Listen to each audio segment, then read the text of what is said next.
बचपने से हर गलती का हमें दंड भुगतना पड़ता है। मेरे घर में मम्मी जो थी वो छुटपुटिया काम किया करती थी। मतलब एक गलती पर एक तमाचा, एक चपत, छोटी मोटी मारपीट। पर पापा रिजर्व बैंक ऑफ इंडिया थे। जब वो पेमेंट करते थे तो कुल जमा पिछले 3 महीने 4 महीने से जो कुछ हमने जमा कराया था अपनी बदमाशियों, अपनी शैतानियों और अपनी गलत हरकतों से, सबका पेमेंट एक साथ। देखा ना आपने करोड़पति में, कौन बने करोड़पति में, अमिताभ जी छोटे चेक देते हैं और फिर रख लेते हैं और फिर इकट्ठा एक बड़ा चेक देते हैं। तो गलतियों का भी यही हिसाब किताब था। छोटी मोटी गलतियां मम्मी पेमेंट कर देती हैं, बेलन से, चिमटे से, कभी चप्पल से, कभी झाड़ू से। पर अगर पापा के पास बात पहुंच गई तो आप जानते हैं, हर फील्ड में आपको दंड तो भरना पड़ता है। खेल में penalty shoot outs, penalty kicks, penalty corners, remember? अगर गाड़ी तेज चला रहे हैं तो उसके अलग फाइन भरने पड़ते हैं। हर जगह पेनल्टी, फाइन, दंड मिलता है। और आपको याद होगा बचपने में मम्मी का ये एक बहुत इंपॉर्टेंट हथियार था। जब वो सुबह उठा रही हैं और आप नहीं उठ रहे हैं तो पड़ गया चांटा।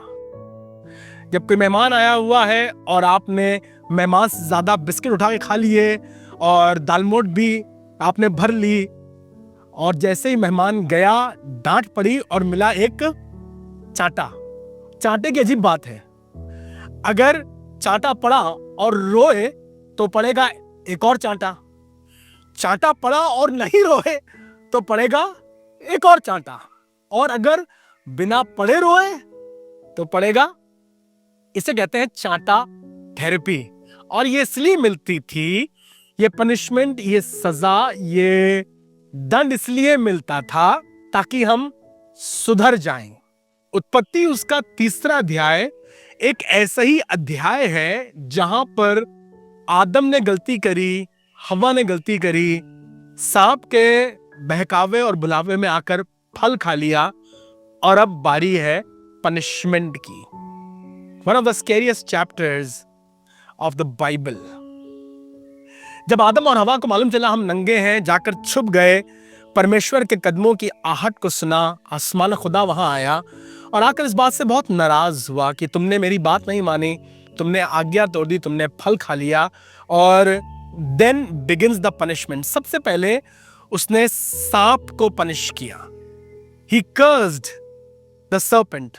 उसने कहा तू सब बनेले पशुओं में धूर्त है और तू सबसे अधिक श्रापित होगा, और तू अब पेट के बल चलेगा। मुझे नहीं मालूम इससे पहले सांप के पैर थे कि नहीं, this has been a subject of great debate, but उसके बाद से लिखा है तू पेट के बल चलेगा और धूल खाया करेगा। So he is always in the dust, और वही धूल चाटता रहता है और बड़ी मुसीबत में रहता है। फिर परमेश्वर ने हवा की तरफ रुख किया और हवा से कहा, क्योंकि तूने सांप की बात मानी है, इसलिए मैं तेरी पीड़ा को बहुत बढ़ाऊंगा और तू पीड़ा के साथ गर्भवती होकर बच्चे को जन्म देगी। आपने देखा है जब लेबर पेन्स होते हैं तो बर्दाश्त के बाहर होता है। And giving birth for a woman is like a new birth for her self. इतनी दुख, इतनी पीड़ा और इतनी तकलीफ से गुजरते हैं। अब तो मेडिकल साइंस बहुत इम्प्रूव कर गई है और बहुत अच्छी हो गई, लेकिन उसके बाद भी ये वाला जब प्रोसेस होता है ना डिलीवरी का, तो पूरा घर बहुत परेशान, चिंतित और एट अलर्ट रहता है कि कहीं कुछ गड़बड़ ना हो जाए। Because this was the curse given to the woman. Then God said to Adam, क्योंकि आदम तूने अपनी पत्नी की बात मान करके वो फल खाया, इसलिए अब तू भी श्रापित है और तुझे परिश्रम करना पड़ेगा, बहुत मेहनत करनी पड़ेगी, और परिश्रम और पसीने की कमाई खाएगा, उसके बगैर तेरे लिए काम नहीं हो सकता है। और फिर उसने श्राप दिया भूमि को और कहा, ये भूमि जिसमें से आदम तू बनाया गया है, अब वो तेरे कारण श्रापित है और वो ऊंट कतारे उगाएगी। बाप रे बाप, 1 2 3 4 सब चीजों को श्राप दिया। खुदा बाप नाराज था, गुस्सा था, सांप से नाराज था, आदम से नाराज था, हव्वा से नाराज था, और तो और इस मट्टी से जिसमें से आदम बना उसको भी उसने श्राप दिया। God was angry, God was mad, but in his anger and in that madness he never forget his loving kindness. हमारी गलतियों और हमारी खताओं के बावजूद आसमान का खुदा हमसे मोहब्बत रखता है।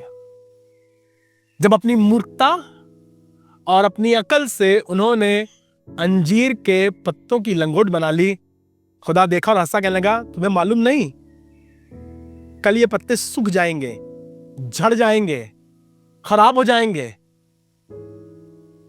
मैं तुम्हारे लिए चमड़े के अंगरखे बनाता हूं। ज्ञानी बताते हैं, एन एनिमल वॉज सैक्रिफाइस्ड, जिसकी खाल लेकर के उनके लिए चमड़े के अंगरखे बनाए गए, लेदर गारमेंट्स, लेदर कोट।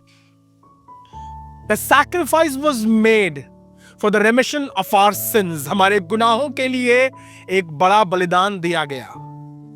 यह कहानी हमारे लिए आगे जाकर और गहरी हो जाती है। आपको मालूम है, बागे अदन में कुर्बान किया गया ये जानवर, ये पशु कोई और नहीं बल्कि हजारों साल बाद कलवरी पहाड़ पर कुर्बान किया गया मेरा मसीह था, जिसने अपनी धार्मिकता हमारे अपराधों पर और हमारे नंगेपन पर इस तरह से उड़ा दी कि फिर हम नंगे दिखाई ना पड़े। खुदा बाप, तू अद्भुत है। अपने क्रोध में भी खुदावंद तू दया करना नहीं भूल पाता। उसके बारे में लेखकों ने लिखा है कि उसका क्रोध तो क्षण भर का, पर उसकी दया सर्वदा की होती है। वो हमारे अपराधों को अपने पीठ के पीछे फेंक देता है। उत्पत्ति उसका 3 अध्याय और उसका 15वां पद एक आशीष का वचन है। In the midst of punishment, in the midst of sin, in the midst of chaos, मुसीबत, आफत, लड़ाई झगड़ा, विनाश के बीच और दंड के बीच, परमेश्वर जब हव्वा को श्राप देता है और सांप को घुड़कता है, तो उस समय कहता है, मैं स्त्री और सर्प के बीच बैर उत्पन्न करूंगा। And then he goes in detail और कहता है, मैं स्त्री के वंश और सांप के वंश में बैर उत्पन्न करूंगा।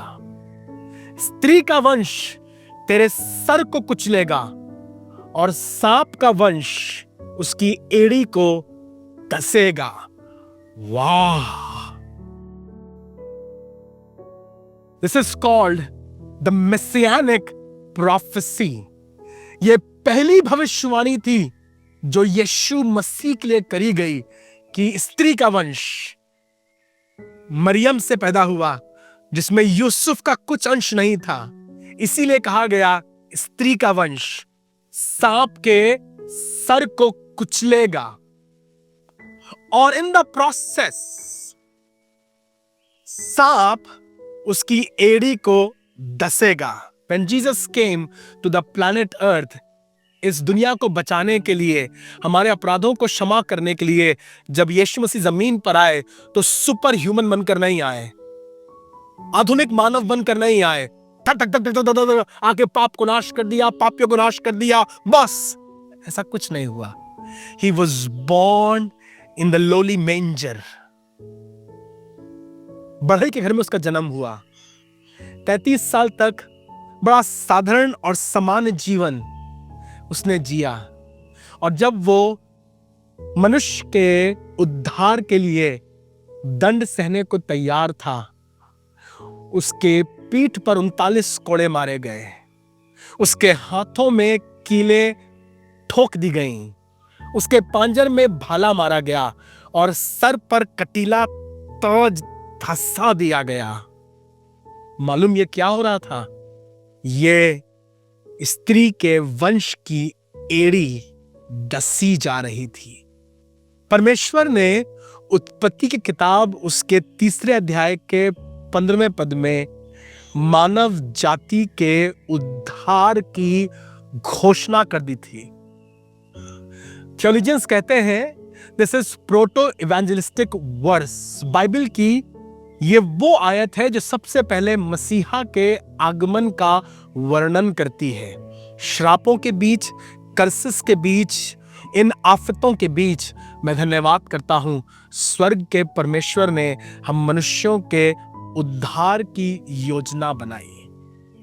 फिर लिखा हुआ है आगे, जब परमेश्वर ने दंड दिया, श्राप दिया और उद्धार के बारे में बताया, तो उसने फिर आदम को और हवा को बागे अदन से बाहर निकाल दिया और करूबों को, फरिश्तों को खड़ा कर दिया बागे अदन के दरवाजे पर कि वो दोबारा लौट कर ना आए। कहीं ऐसा ना हो कि अपनी पापमय दशा में वो जीवन का वृक्ष और उसके फल को खा लें और सदा के लिए फिर पाप में ही बने रहें।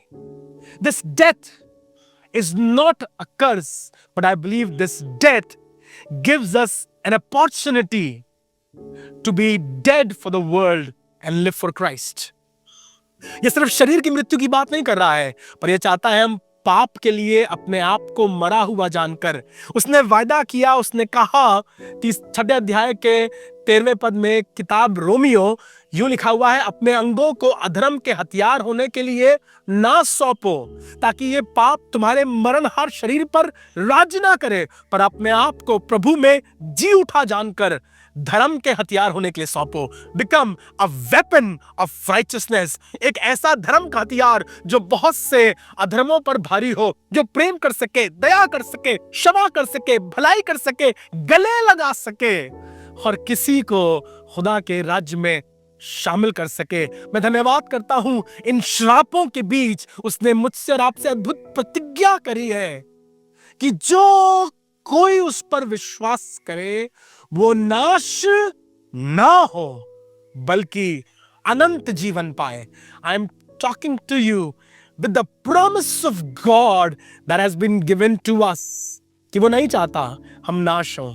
गलतियां मैंने करी हैं, गलतियां आपने करी हैं, गलतियां हम सब ने करी हैं और हमारी गलतियां हमारी आंखों के सामने दौड़ती रहती हैं। हमें मालूम है हमारा ये हाल इसलिए है क्योंकि हमने बाप से बदतमीजी करी, हमने माँ से बुरा किया, हमने उसका छीन लिया था, उसको नाश किया था। मैं धन्यवाद करता हूं हमारी गलतियों को क्षमा करने और हमें गुनाह से बाहर निकालने में बाइबल कहती है वो विश्वास योग्य और धर्मी है, पर तब जब हम उन्हें मान ले।